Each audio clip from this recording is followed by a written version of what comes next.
Hello students, electric charges and fields के MCQ ये part 5 है।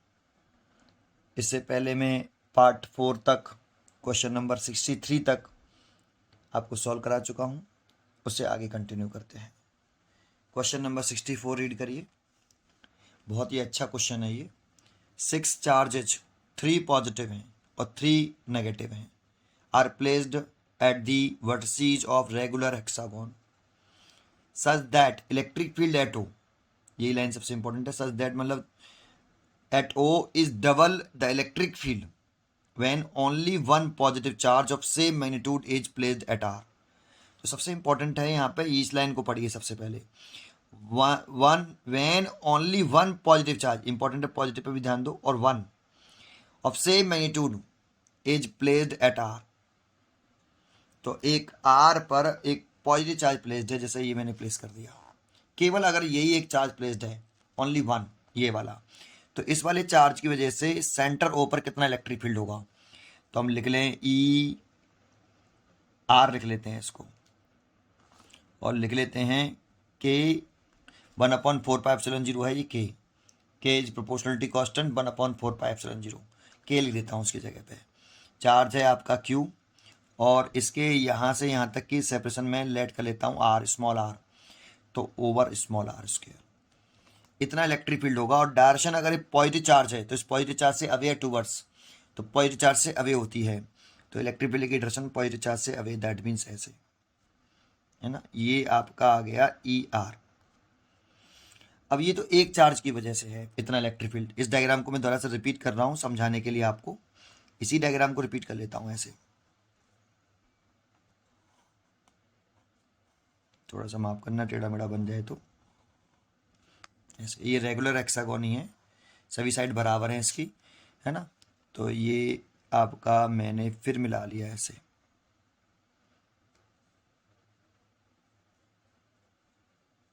ऐसे। और ये है आपका P, ये है Q, ये R, और ये S, और ये T, और ये U। अब जरा देख के बताओ मेरे को कि वो क्वेश्चन में क्या चाहता है। पहले क्वेश्चन में क्या चाहता है, कि वो कह रहा है 6 चार्जेस हैं, 3 पॉजिटिव और 3 नेगेटिव, ठीक है, R placed at the vertices of regular hexagon, ठीक है। सच दैट, कैसे प्लेस करना है, the electric field at O is double the electric field, मतलब जो 6 चार्जेस हैं इनको कॉर्नर पर इस तरह से प्लेस करना है आपको, 3 पॉजिटिव हैं 3 नेगेटिव हैं, जिससे जो ओ पॉइंट पे जो इलेक्ट्रिक फील्ड है वो डबल हो। कब के, when only one positive charge, जब केवल एक पॉजिटिव चार्ज प्लेस्ड हो, जैसे आर पे प्लेस्ड है, पॉजिटिव भी प्लेस्ड है, इस पर भी ध्यान रखो, आर पे कौन सा उतारा है, positive charge, one positive charge, same magnitude is placed at R. तो अगर आर पर केवल एक चार्ज प्लेस्ड हो तो जो इलेक्ट्रिक फील्ड है, अगर 6 कॉर्नर पर, 6 कॉर्नर पर अगर हम चार्ज प्लेस कर दें, 3 पॉजिटिव और 3 नेगेटिव, तो इस सेंटर पे जो इलेक्ट्रिक फील्ड आए वो इस एक चार्ज के इलेक्ट्रिक फील्ड के डबल हो, ठीक है। वो क्वेश्चन ये चाहता है। चलिए, तो एक बात समझिए आप, सीधा सीधा अगर आपको इलेक्ट्रिक फील्ड को डबल करना है तो यहाँ पर इलेक्ट्रिक फील्ड की डायरेक्शन अगर हम एक और सेम कर दें ऐसे ऐसे, तो ये दोनों इलेक्ट्रिक फील्ड ऐड हो जाएंगे। लेकिन ये चार्ज इस चार्ज की वजह से होगा, तो यहाँ पर सीधा 100% यहाँ पर कैसा चार्ज होना चाहिए, माइनस का क्यू, तभी तो इलेक्ट्रिक फील्ड की जो डायरेक्शन आएगी टूवर्ड दी नेगेटिव चार्ज, ऐसे। तो ये यू ई इतना, ई ई यू इतना इलेक्ट्रिक फील्ड, और इसकी वैल्यू भी इतनी होगी, ई यू, और नेगेटिव चार्ज है इसीलिए toward the center, sign put नहीं करते हैं इसमें। तो देखो अब ये दोनों इलेक्ट्रिक फील्ड ऐड हो जाएंगे तो नेट इलेक्ट्रिक फील्ड कितना होगा, अगर ये दोनों ऐड हो जाएंगे तो नेट इलेक्ट्रिक फील्ड इंटेंसिटी जो आ जाएगी एट ओ, वो ई नेट जो आएगी वो आएगी E U plus E R, और ई यू जो है ई आर के बराबर है, तो E R plus E R, तो 2 ई आर। तो देखो डबल हो गई ई आर वाले इलेक्ट्रिक फील्ड का, तो 2 के यू ओवर आर स्क्वेयर, ये डबल तो कर दी मैंने इससे। तो यहाँ पे 100% नेगेटिव होगा, यहाँ 100% पॉजिटिव होगा। बाकी के अब देखने हैं। अब देखो बाकी के इस तरह से प्लेस करने हैं कि वो इलेक्ट्रिक फील्ड कैंसिल हो जाए। कैंसिल कब होंगे, जब डायरेक्शन कैसी रहेंगे, उनकी अपोजिट। तो देखो मैं बना लेता हूँ बेटा उसको, ऐसे समझ में नहीं आएगा। मैं यहाँ लिख लेता हूँ, ये P है, ये Q है, ये R है, फिर उसके बाद S है, फिर उसके बाद T है, फिर उसके बाद U है। P के साइन यहाँ लिखूँगा, Q के, R के, S के, T के और U के, ऐसे। तो देखो उसने पहली चॉइस दे रखी है फर्स्ट, इस फर्स्ट चॉइस को मैं कॉपी कर रहा हूँ यहाँ। तो मैंने कॉपी किया, P प्लस दे रखा है, Q माइनस, फिर प्लस, फिर माइनस, फिर माइनस, फिर माइनस। ये A चॉइस है आपकी। B वाली दे रखी है आपको चॉइस, B वाली में कह रहा है ये प्लस का है, ये माइनस का है, ये प्लस का है, ये फिर माइनस का है, फिर ये प्लस का है और ये फिर माइनस का है। C वाली चॉइस क्या कह रही है, ये A वाली चॉइस हो गई, ये B वाली चॉइस हो गई। C वाली चॉइस क्या कह रही है, देखो C वाली चॉइस क्या कहती है, C वाली चॉइस क्या कहती है, ये बनाना सबसे ज़्यादा ज़रूरी है। C वाली चॉइस कहती है ये प्लस का है, ये प्लस है, ये माइनस है, ये प्लस है, ये माइनस है, ये माइनस है। और D वाली चॉइस क्या कहती है, D वाली चॉइस कहती है आपसे ये माइनस है, D वाली चॉइस कहती है ये P माइनस है, ये प्लस है, ये वाला भी प्लस है, ये माइनस है, ये प्लस है और ये माइनस है। तो देखो मैंने जो चार चॉइस दे रखी थी यहाँ पे लिखना ना, which of the following arrangements of charges is possible of for P Q R S T U V respectively. तो ये चार चॉइस दे रखी, तो चारों चॉइसों को मैंने यहाँ कॉपी कर लिया है ना। अब जरा देखो हमें R पे तो हमें कैसा लेना है, पॉजिटिव चार्ज हमने लिया ना, तो R पे तो पॉजिटिव चार्ज लेना ही लेना है। और U पर कितना लेना है, U पर नेगेटिव लेना ही लेना है, U पर नेगेटिव लेना है, तभी तो डबल हुआ इलेक्ट्रिक फील्ड। तो ये प्लस का लेना है, तो इससे पॉजिटिव चार्ज से इलेक्ट्रिक फील्ड अवे आएगा, ये नेगेटिव लेंगे तो टूवर्ड्स लाएगा, दोनों ऐड हो जाएंगे तो डबल हो जाएगा। ठीक है, अब हमें आगे देखना है, तो इस P पर और S पर कैसा चार्ज लेना है, हमेशा सेम साइन का लेना। अगर P पर पॉजिटिव है तो S पर भी पॉजिटिव होना चाहिए। क्यों, या अगर ये पॉजिटिव होगा ये भी पॉजिटिव होगा तो इसकी वजह से इलेक्ट्रिक फील्ड आएगा, इससे अवे ऐसे आएगा। और S पर भी अगर पॉजिटिव होगा तो इससे इलेक्ट्रिक फील्ड आएगा, अवे ऐसे आएगा, दोनों इलेक्ट्रिक फील्ड कैंसिल हो जाएंगे अपोजिट डायरेक्शन में होने की वजह से। तो P और S पर जो साइन आने चाहिए वो सेम साइन के होने चाहिए। P पर पॉजिटिव तो S पर भी पॉजिटिव, या P पर नेगेटिव तो S पर भी नेगेटिव। तो चेक करते हैं सेम साइन का किस में आ रहा है। पहले तो देखो चॉइस देख लें, पहले R पॉजिटिव होना चाहिए, तो R किस में पॉजिटिव है, R इसमें पॉजिटिव है, R इसमें पॉजिटिव है, तो ये चॉइस तो होगी नहीं किसी कीमत पर, क्योंकि R इसमें नेगेटिव है ना। ये वाली चॉइस नहीं होगी, देखो मैंने क्रॉस लगा दिया, क्योंकि R इसमें नेगेटिव है और R हमें पॉजिटिव लेना है, तो ये चॉइस तो होगी नहीं। इसमें भी R पॉजिटिव है, ये भी चॉइस सही हो सकती है ना। हमारी कौन सी चॉइस तो हट गई, ख़त्म हो गई, C वाली। क्यों ख़त्म हो गई, इसमें R नेगेटिव था, तो R तो पॉजिटिव ले रखे हैं हमने पहले से ही ऑलरेडी, तो ये तो हट ही गई। अब U नेगेटिव होनी चाहिए, तो U तो चारों में पांचों में नेगेटिव है बेटा, चारों पार्ट में 1 2 3 4 चारों में नेगेटिव है। ठीक है, तो मतलब ये वाली चॉइस नहीं है। अब हमें P पर और S पर सेम साइन देखना है, क्या पहली वाली में P और S पर सेम साइन है, ये प्लस का ये माइनस का है, ये तो अपोजिट साइन है। अगर आप P पर पॉजिटिव रख लोगे S पर नेगेटिव रख लोगे तो P की वजह से इलेक्ट्रिक फील्ड अभी आ जाएगा और S की वजह से टूवर्ड्स आ जाएगा, फिर ऐड हो जाएगा, कैंसिल नहीं होगा, हमें कैंसिल करना है। तो इसीलिए ये चॉइस तो ये भी कैंसिल हो गई बेटा, क्योंकि P पर और S पर अपोजिट साइन होनी चाहिए, यहाँ पे सेम साइन है, तो ये भी नहीं होगा।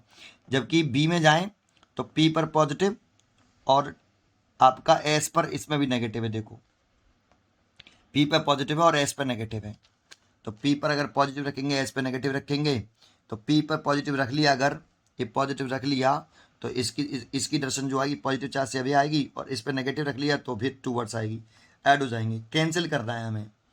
तो ये वाला नहीं करना है, P पर पॉजिटिव नहीं रखना है, S पर नेगेटिव नहीं रखना है। तो P पर पॉजिटिव और S पर नेगेटिव, तो ये नहीं रखना है, सेम साइन करना है। तो D में देखें P पर नेगेटिव है और S पर भी नेगेटिव है, तो ये सही है। अगर हम P पर नेगेटिव रख लें और S पर भी नेगेटिव रख लें, इससे क्या होगा, P वाले चार्ज की वजह से इलेक्ट्रिक फील्ड टूवर्ड्स आ जाएगा P के, ये EP, और S वाले चार्ज की वजह से इलेक्ट्रिक फील्ड टूवर्ड्स आ जाएगा S के, ये ES, और ये एक दूसरे के डायरेक्शन अपोजिट हैं, तो ये एक दूसरे को कैंसिल कर देंगे। मैग्नीट्यूड बराबर है, डायरेक्शन अपोजिट है, तो कैंसिल कर देंगे। और ऐसे ही अगर हम इसमें देखें Q और T पर जो चार्ज होने चाहिए सेम साइन के होने चाहिए, दोनों प्लस के या दोनों माइनस के, जिससे वो एक दूसरे को कैंसिल कर दें। तो देखो देखते हैं Q पर पॉजिटिव है और T पर भी पॉजिटिव है, तो ये बिल्कुल सही बैठ रहा है, ये पॉजिटिव आ गया और ये भी पॉजिटिव आ गया। देखो अब इसकी वजह से जो इलेक्ट्रिक फील्ड होगा Q की वजह से वो अभी आएगा ऐसे EQ, और इस T की वजह से इलेक्ट्रिक फील्ड होगा वो अभी आएगा ET, और ये दोनों एक दूसरे को क्या कर देंगे, कैंसिल। तो देखो इसने इसको कैंसिल कर दिया, इसने इसको कैंसिल कर दिया, और इसका इलेक्ट्रिक फील्ड ऐसे अवे और इसका टूवर्ड्स, तो दोनों ऐड हो जाएंगे तो डबल हो जाएगा। तो हमारा चॉइस जो है इसकी डी चॉइस ही करेक्ट चॉइस है। ठीक है, बहुत ही अच्छा क्वेश्चन था, D is a correct choice. ठीक है, तो 64 का डी, थोड़ा सा कोशिश करना, समझ में आ जाएगा, इजी है। क्वेश्चन नंबर आप देखें 65। क्वेश्चन नंबर 65 देखिए क्या कह रहा है। ये भी बहुत अच्छा क्वेश्चन है, ये सारे क्वेश्चन इसके लगभग सही हैं इस जगह इस पेज पर, और बाकी के पेज पीछे क्वेश्चन थोड़े से इजी थे, ये ठीक क्वेश्चन है। अ चार्ज बॉल, लेकिन पेपर में आने के जो चांस हैं वो पीछे वालों के ही ज़्यादा है।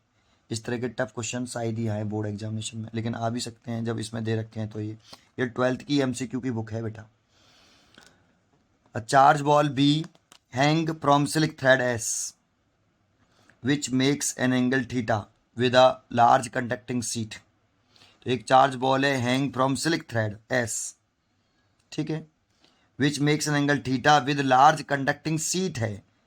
ये वायर नहीं है, सीट है। वायर जैसा लग रहा है, ये जो है पी वायर जैसा लग रहा है, लेकिन क्या है, सीट है, ध्यान रखना, सीट, कंडक्टिंग सीट, वायर नहीं है।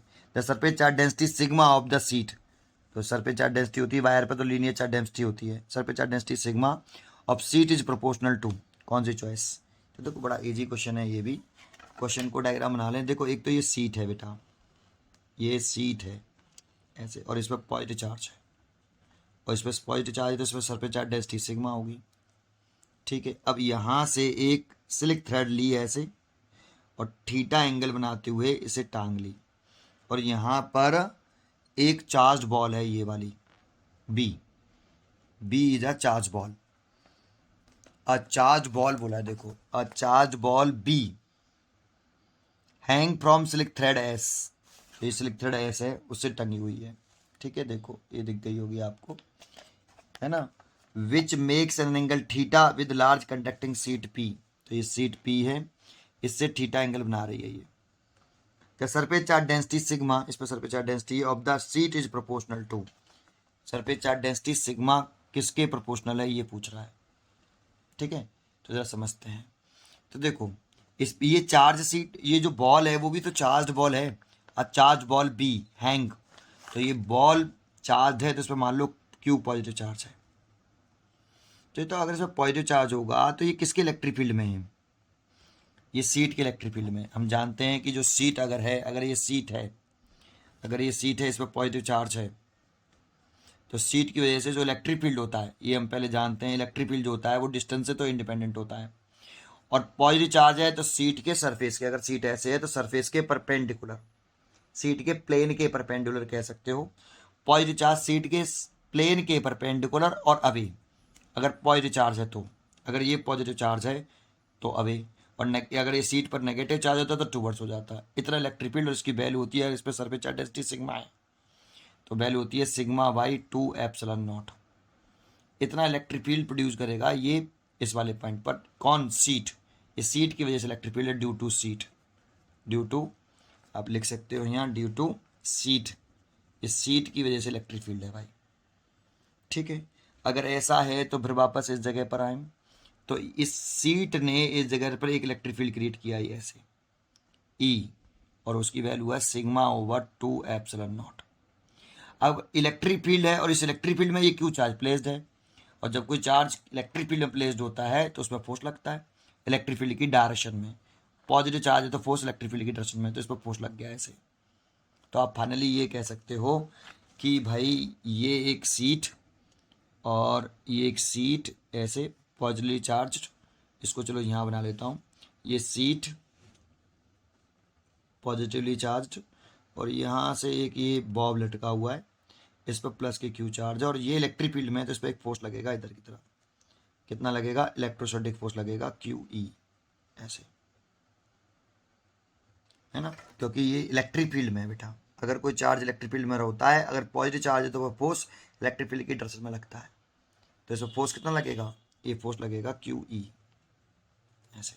तो मैंने इसको अलग बना लिया, केवल फोर्स दिखाया, इलेक्ट्रिक फील्ड नहीं दिखा रहा, है ना। अब ये इससे थीटा एंगल बना रहा है ऐसे।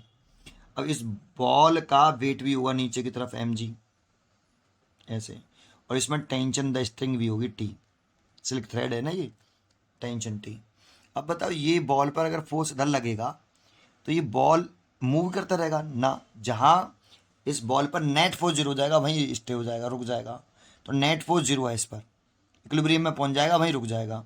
और नेट फोर्स जीरो है, तो इस टी की कंपोनेंट करें, तो नेट फोर्स जीरो करने के लिए इस टी की कंपोनेंट करें, तो अगर ये थीटा है तो ये कितना होगा थीटा, ऑल्टरनेट एंगल हो गया।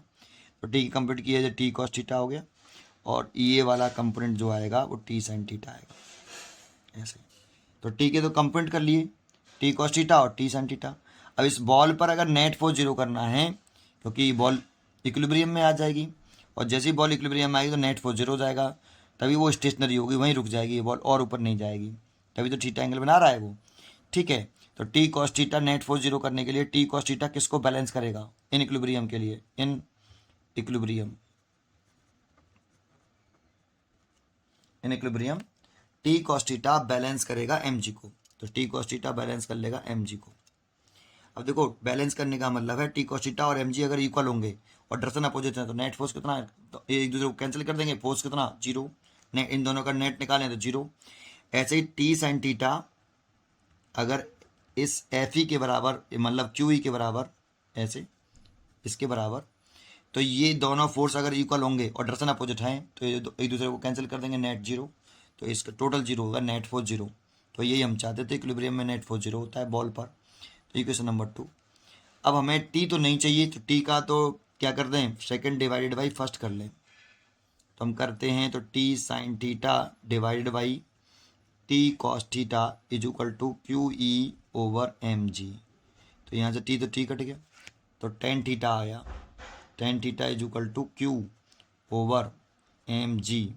और ई की वैल्यू लिखें, तो ई की वैल्यू कितनी है बेटा, ई की वैल्यू है सिग्मा अपॉन 2 एप्सिलॉन 0। तो आप ई की वैल्यू पुट कर दो बेटा यहाँ, अगर आप ई की वैल्यू पुट करोगे तो सिग्मा अपॉन 2 एप्सिलॉन 0। तो जरा देखो इस रिलेशन को देख लो, इसमें क्वेश्चन क्या पूछ रहा था, surface charge density directly proportional है किसके, तो सिग्मा डायरेक्टली प्रोपोर्शनल है किसके, टेन थीटा के, sigma directly proportional to tan theta. ये तो चॉइस हो गई इसकी, आपकी देखिए चॉइस हो गई। पूछ क्या रहा था, the surface charge density sigma of the sheet is proportional to cot theta, cos theta, tan theta और साइन थीटा। तो सी चॉइस हो गई 65 का सी। तो C is a correct answer, ठीक है। अगला देखिए 66। ये क्वेश्चन वैसे मैं आपको पीछे एक इंडिविजुअली एक क्वेश्चन ही कराया था ये मैंने, है ना। बहुत अच्छा क्वेश्चन है 66 भी, पहले करा चुका हूँ मैं आपको, केवल एक ही क्वेश्चन कराया था वहाँ पर मैंने, ये ओनली वन। और ये क्वेश्चन मैंने जो थंबनेल होता है उस पर भी ये क्वेश्चन मैंने लगा रखा है, ऐसे कि ऐसे ही। इसकी चॉइस डी है, बहुत ही अच्छा क्वेश्चन है। Force between two identical charges placed at a distance r in vacuum is f. Now, a slab of dielectric constant is 4 inserted between these two charges. If the thickness of the slab is r by 2, then force between the charges will become. Mostly बच्चे सोचते हैं कि इसमें dielectric constant भर दिया है 4, तो force जो है डिक्रीज हो जाता है के टाइम्स, तो डायलेक्ट्रिक कांस्टेंट 4 है तो एफ बाई 4। ये वो क्वेश्चन नहीं है, ये क्वेश्चन अलग है, ज़रा ध्यान से क्वेश्चन को देखिए। एफ बाई 4 चॉइस नहीं है इसकी, इसकी चॉइस है 4/9 एफ। मोस्टली बच्चे सोचते हैं कि अगर हम कोई डायलेक्ट्रिक मीडियम भरते हैं जिसका डायलेक्ट्रिक कांस्टेंट के होता है तो फोर्स के टाइम्स डिक्रीज हो जाता है, और के टाइम्स डिक्रीज हुआ, यहाँ के 4 है तो के टाइम्स डिक्रीज हो गया एफ बाई 4। ये क्वेश्चन वो नहीं है बेटा, कॉन्सेंट्रेट करिए क्वेश्चन में डिफरेंस क्या है। क्वेश्चन नंबर 66, पहले आपने क्वेश्चन पढ़ा, force between two identical charge placed at distance R in vacuum is F. चलो पहले लिख लेते हैं हम। तो क्वेश्चन में कह रहा है कि दो एक जैसे चार्ज हैं, सिमिलर चार्ज हैं, तो ये क्यू है और ये वाला भी क्यू चार्ज है, और एक दूसरे से आ रहा है, और बीच में क्या है, वैक्यूम है, वैक्यूम। तो जो फोर्स लगता है इनके बीच में रिपल्सन फोर्स वो एफ होता है। इसकी वैल्यू हम जानते भी हैं 4πε0। दोनों चार्ज का मल्टीप्लाई करेंगे तो क्यू क्यू क्यू स्क्वायर हो जाएगा और ओवर आ जाएगा हमारा कितना, ओवर आ जाएगा आर स्क्वायर। ये ठीक है, तो कूलम्ब्स लॉ लगा लिया। ये तो फर्स्ट केस हो गया। अब सेकंड केस में क्या कह रहा है, जरा देखिए सेकंड केस में क्या कह रहा है।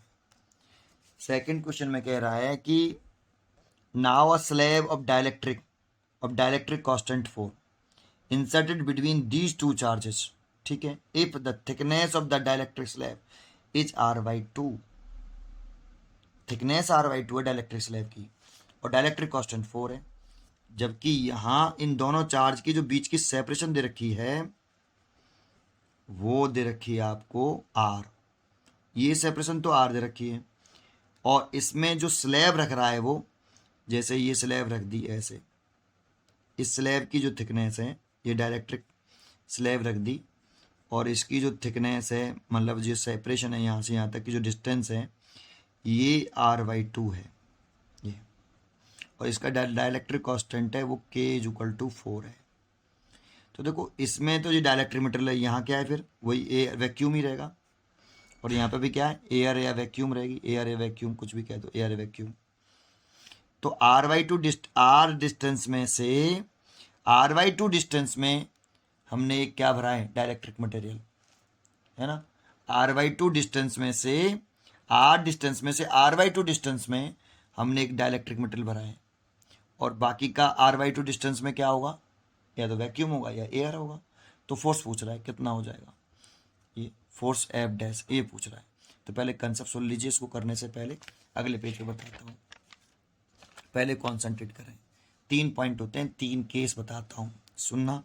पहला केस कि अगर ये चार्ज है Q1 और ये दूसरा चार्ज है Q2 ऐसे, और इनके बीच की सेपरेशन है R और इसके बीच में भरा हुआ है वैक्यूम या फिर एयर, या वैक्यूम है या एयर, तो कितना फोर्स लगेगा, F = 1/4πε0 Q1 Q2, दोनों चार्ज का प्रोडक्ट करो और उनके बीच की सेपरेशन लिख लो। ये एक केस तो ये होता है भाई। दूसरा केस क्या होता है ये आप जानते हैं।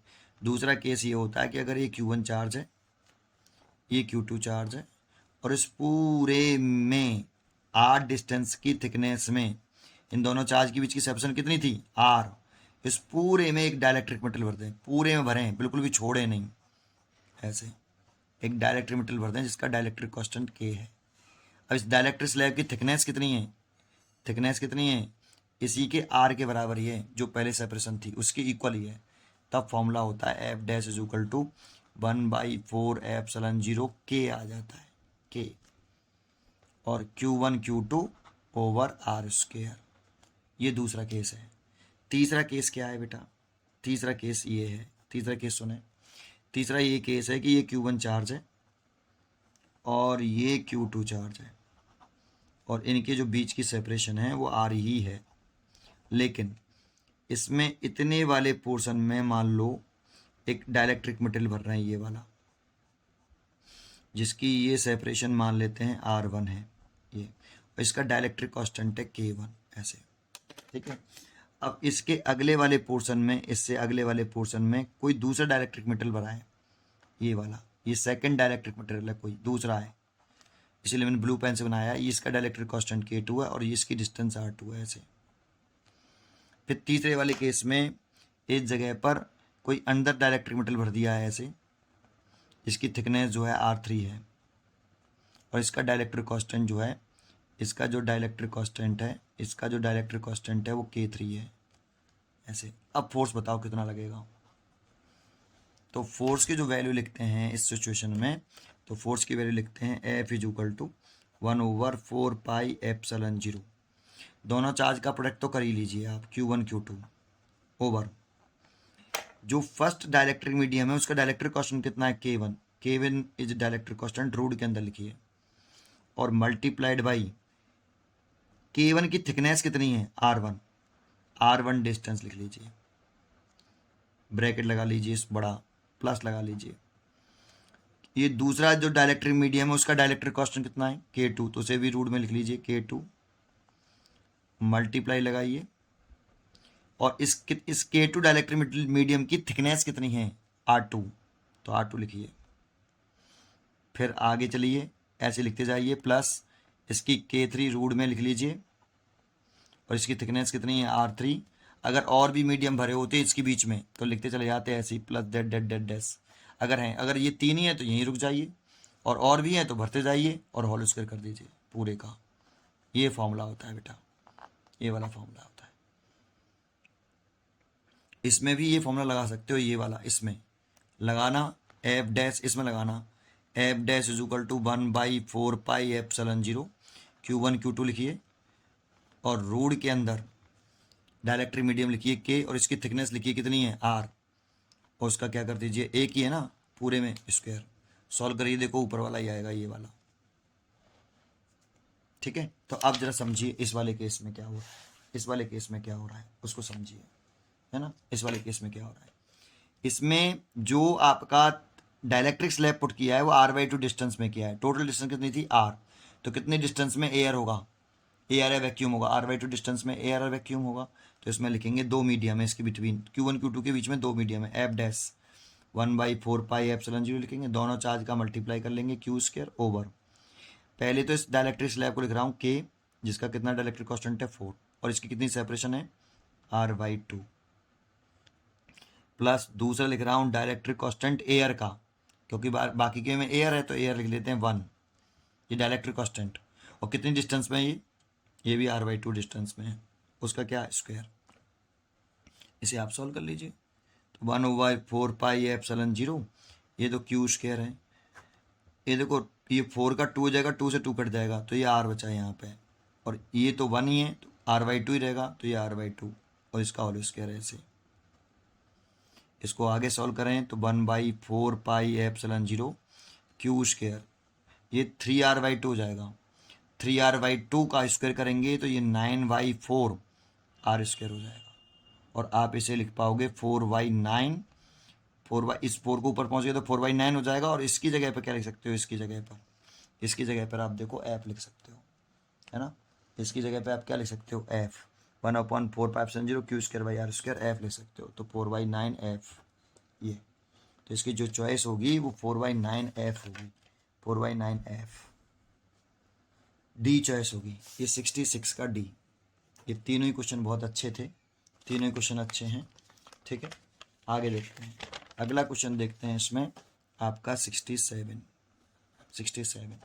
तो पढ़ते हैं 67 question. Electric flux is scalar quantity, vector quantity, sometimes scalar sometime vector, neither scalar nor a vector.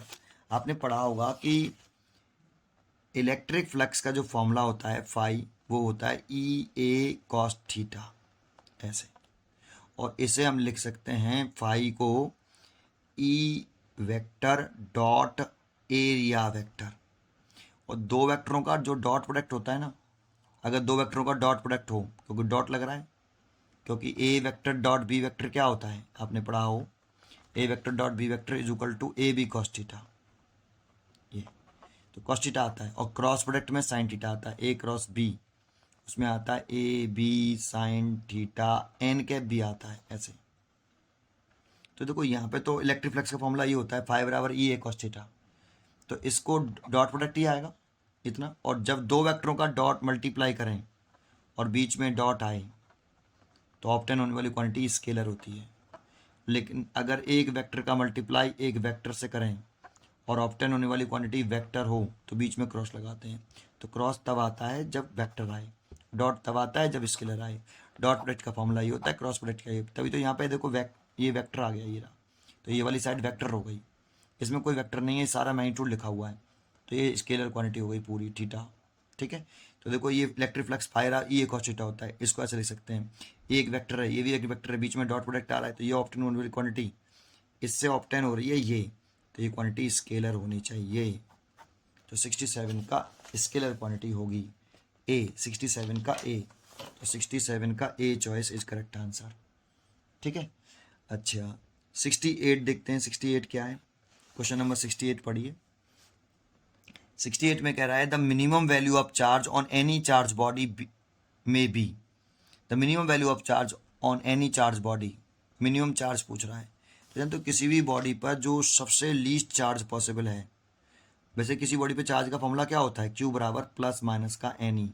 ये एन क्या है, अगर आप केवल क्यू बराबर एन ही कह दो अभी, चलो एन क्या है, जो नंबर ऑफ इलेक्ट्रॉन या तो रिमूव करते हो या गेन करते हो। तो इससे कितने इलेक्ट्रॉन निकाल सकते हो, अनचार्ज बॉडी है मान लो, तो इससे कम से कम कितने इलेक्ट्रॉन निकाल सकते हो, जितना कम इलेक्ट्रॉन निकालोगे उतना कम चार्ज आएगा। तो कितने इलेक्ट्रॉन कम से कम निकाल सकते हो, एक से कम इलेक्ट्रॉन निकाल सकते हैं, तो नहीं निकाल सकते। तो एक से कम इलेक्ट्रॉन ना तो निकाला जा सकता है ना दिया जा सकता है। ये एक इलेक्ट्रॉन निकाल लें हम, तो एक इलेक्ट्रॉन निकाल लें 10^1, तो कितना मिनिमम चार्ज आएगा ई, और ई की वैल्यू होती है 1.6 10⁻⁻⁻19 कूलम। ये किसी बॉडी पर सबसे लीस्ट चार्ज होता है। और आपने क्वांटाइजेशन ऑफ चार्ज पढ़ा हो तो किसी भी बॉडी पे जो चार्ज होता है वो इलेक्ट्रॉनिक चार्ज के इंट्रीगल मल्टीपल फॉर्म में होता है।